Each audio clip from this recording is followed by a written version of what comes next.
Hello, everyone, and welcome to The Green Flame, the broadcast that brings you radical analysis, practical skills, and artistic expression from the revolutionary movement to defend the planet and rebuild just human communities. I am your host and comrade, Jennifer Mernan. This episode is part of a series of short interviews with leaders of the new environmental organization BED, Blue Earth Defense. I am an outgoing board member of the Blue Earth Defense organization, and apart from that, I'm also a person who recognizes that there are a lot of injustices in the current world, and I am deeply saddened and angered by it.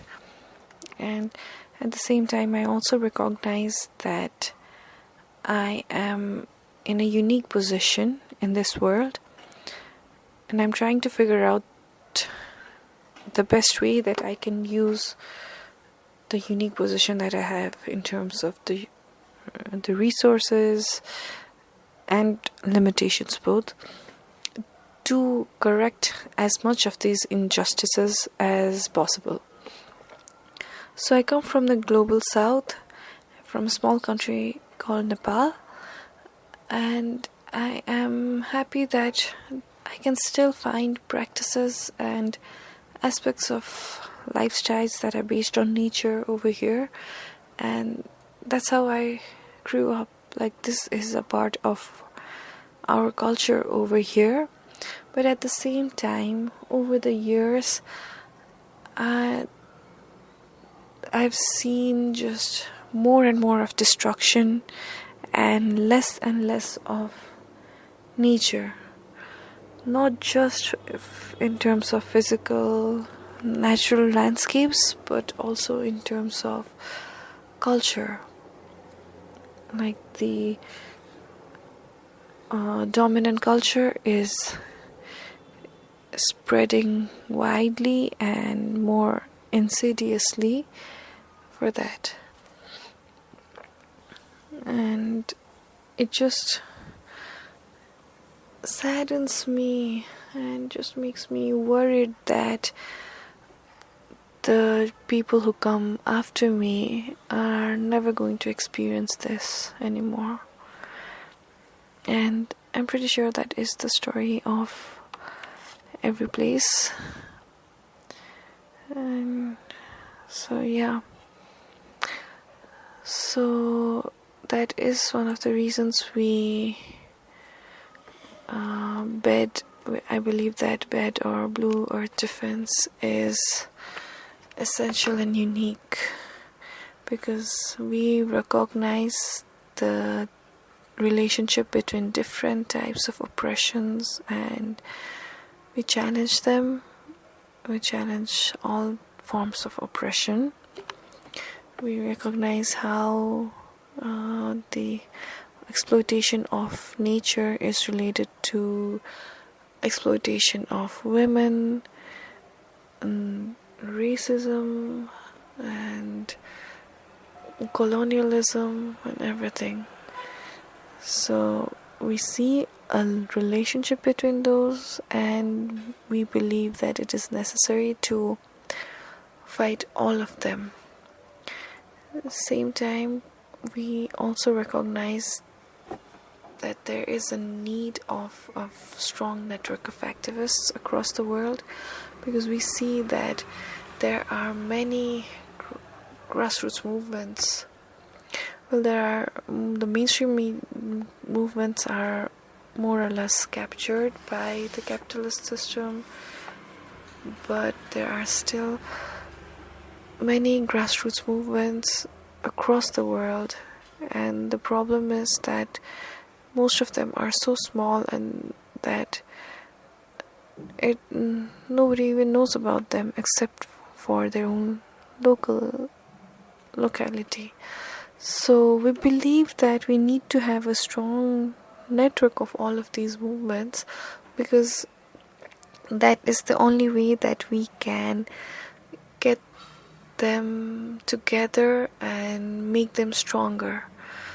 So we see this as an opportunity for showing our solidarity. And once we do that, we understand that every movement can learn from each other, can show solidarity to each other, and that way they can just strengthen each other in terms of capacity building and everything.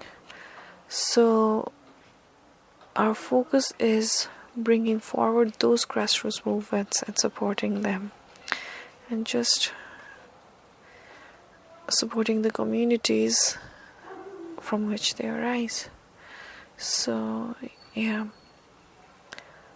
we really support these community-based struggles.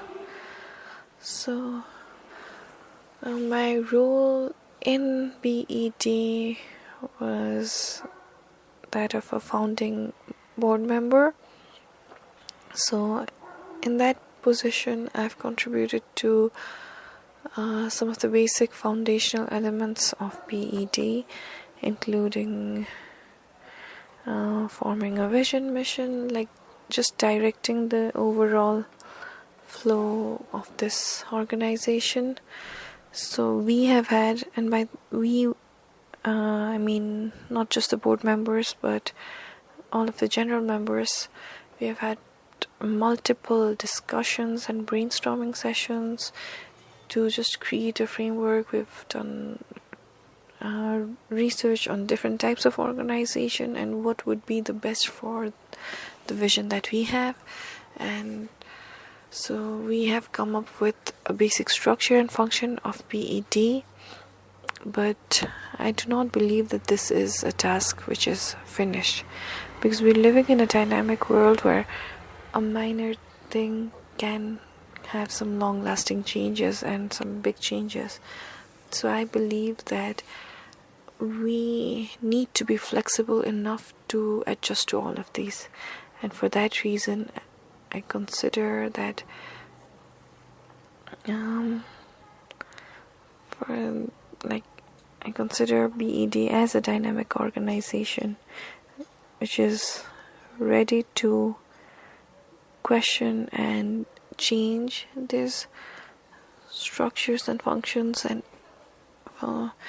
basic things as per the requirements and like the changing social forces, social, economic and political forces, I should say. So yeah, but our core values will still remain.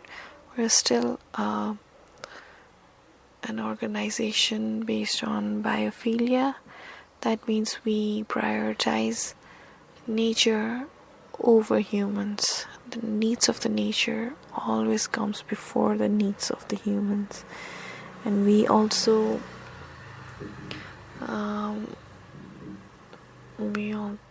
stand for oppressed groups, particularly historical forms of oppression like exploitation of women, colored people, colonialism, the anti-indigenous struggle. So we position ourselves in support of these oppressed people and against the injustices that they have had to go through. So moving forward, I will not be able to dedicate as much time and energy due to my own personal constraints, but I'll still be a general member of PED and will contribute in the best way that I could, or that the organization requires me to do. This is Jennifer Mernan, one of the hosts of The Green Flame. Thank you for listening to our show. If you would like to support The Green Flame, you can subscribe to our new YouTube channel.